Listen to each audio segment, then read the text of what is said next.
Sahabat setia Go Warrior yang dikasih Tuhan, Shalom. Hari ini adalah Jumat 7 Juni 2024, Jumat pertama di bulan Juni. Dan kita berdevosi kepada hati Yesus yang Maha Kudus. Dan hari ini kita merayakan Hari Raya Hati Yesus yang Maha Kudus. Pas sekali saat Jumper, hari rayanya juga hari raya Hati Yesus yang Maha Kudus. Dalam sejarah, Hari Raya Hati Yesus yang Maha Kudus berakar pada tahun 1675 ketika Suster Margareta Maria Alacoque menerima penampakan diri Yesus yang menunjukkan hatinya yang kudus, hatinya yang berbelas kasih. Kepada Suster Margareta Alacoque, Yesus menyatakan kerinduannya agar umat berdevosi di hari Jumat setelah hari raya tubuh dan darah Kristus seperti yang kita peringati hari ini. Devosi kepada hati Yesus yang Maha Kudus yang dirayakan pada hari ini menjadi embrio lahirnya misa Jumat pertama di setiap bulannya. Hari ini sambil kita berdevosi kepada hati Yesus yang Maha Kudus, kita juga mau menimba inspirasi dari firman Tuhan dalam hidup kita. Mari kita siapkan hati kita. Firman Tuhan akan diambil dari Injil Yohanes 19 ayat 31 sampai dengan 37. Haleluya, haleluya, haleluya. Pikul aku yang kupasang sabda Tuhan, dan belajarlah padaku, sebab aku ini lemah lembut dan rendah hati. Haleluya, haleluya, haleluya. Tuhan bersamamu dan bersama rohmu. Inilah Injil suci menurut Yohanes. Dimuliakanlah Tuhan. Hari Yesus wafat adalah hari persiapan Paskah, supaya pada hari Sabat mayat-mayat itu tidak ditinggalkan tergantung pada kayu salib. Sebab Sabat itu adalah hari yang besar. Maka datanglah orang-orang Yahudi kepada Pilatus dan meminta kepadanya supaya kaki orang-orang yang disalibkan itu dipatahkan dan mayat-mayatnya diturunkan. Maka datanglah prajurit-prajurit lalu mematahkan kaki orang yang pertama dan kaki orang yang lain yang disalib bersama-sama dengan Yesus.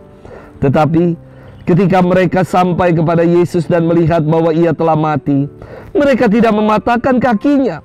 Tetapi salah seorang dari prajurit itu menikam lambung Yesus dengan tombak, dan segera mengalirlah darah serta air keluar. Dan orang yang melihat hal itu sendiri yang memberi kesaksian ini, dan kesaksiannya benar. Dan ia tahu bahwa ia mengatakan kebenaran supaya kamu juga percaya. Sebab hal itu terjadi supaya genaplah yang tertulis dalam kitab suci. Tidak ada tulangnya yang akan dipatahkan. Dan nas lain yang mengatakan mereka akan memandang kepada Dia yang telah mereka tikam. Demikianlah sabda Tuhan. Terpujilah Kristus. Sahabat setia Go Warrior yang dikasih Tuhan, Shalom. Saya pernah menonton film ini berjudul tentang The Christ Slayer. Film ini mengisahkan tentang seorang prajurit Romawi yang menikam lambung Yesus. Ia bernama Longinus. Dikisahkan bahwa Longinus mendapat kepercayaan dari Pontius Pilatus untuk mengamankan peristiwa jalan salib Yesus menuju ke puncak Golgota. Awalnya ia sering diolok-olok karena matanya juling.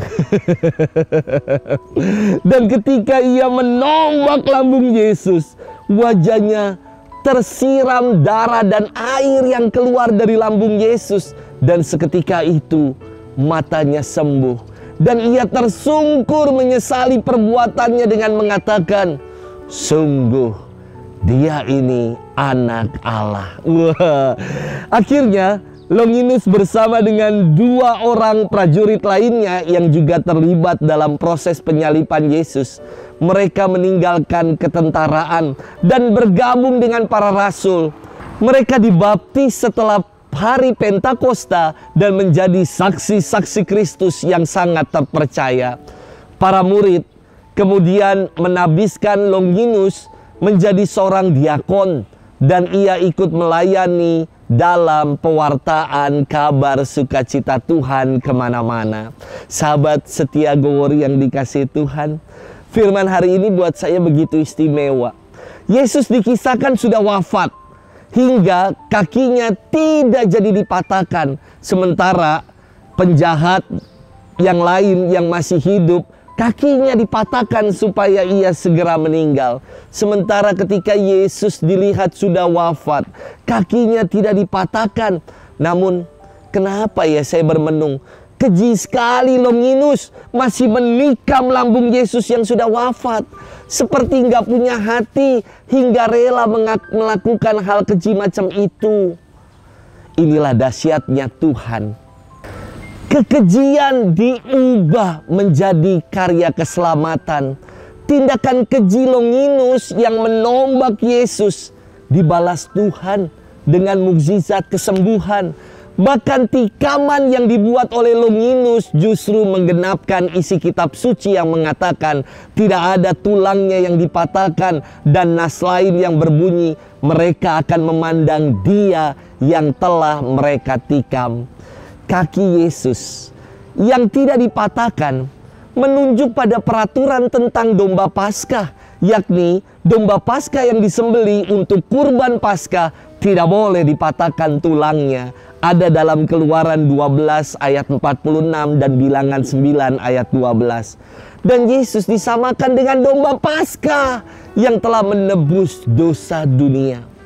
Lambung Yesus yang ditikam menunjuk pada nas dalam Zakaria 12 ayat 10 yang mengatakan, Aku akan mencurahkan roh pengasih dan roh permohonan atas keluarga Daud, atas penduduk Yerusalem, dan mereka akan memandang kepada dia yang telah mereka tikam dan akan meratapi dia seperti orang meratapi anak tunggal, dan akan menangisi dia dengan pedih seperti orang menangisi anak sulung. Sahabat setia Gowori yang dikasihi Tuhan, perayaan hati Yesus yang Maha Kudus bukan hanya teori. Hatinya yang berbelas kasih dan penuh cinta senantiasa diarahkan kepada kita. Bahkan kasih dan cintanya mengubah kekejian dibalas dengan kesembuhan. Kekejian menjadi karya keselamatan.